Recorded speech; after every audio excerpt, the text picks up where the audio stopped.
প্রিয় দর্শক, আমরা এইমাত্র সংবাদ পেলাম যে বাংলাদেশ বিমানে করে 17 জন সরকারের ঊর্ধ্বতন ব্যক্তি, সংসদ সদস্য এবং যুবলীগ নেতা এবং সরকারের আমলা বাংলাদেশ বিমানে করে কুয়েত এয়ারপোর্টে এসেছেন। কুয়েত এয়ারপোর্টে 2 ঘন্টা পরে তারা জার্মানির লুফথানসায় করে জার্মান হয়ে অন্য কোনো দেশে পালিয়ে যাচ্ছেন।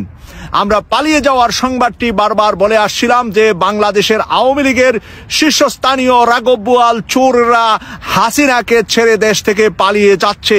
যতই তারা কৌটা নিয়ে সমাধান করতে চাক, কিন্তু তাদের ভিতরে যে ভয় ঢুকেছে, সেই ভয়ে তাদেরকে ঘুমের ঘরে ভূতে গলা চিপে হত্যা করবে।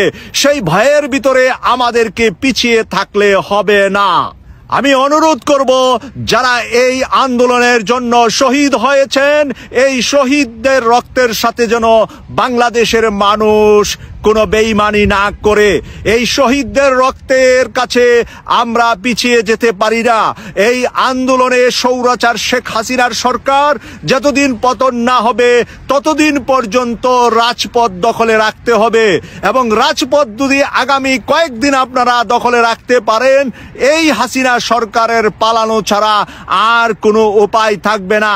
যে কোনো রাতের নিশীথে সে বাংলাদেশ থেকে পালিয়ে যাবে।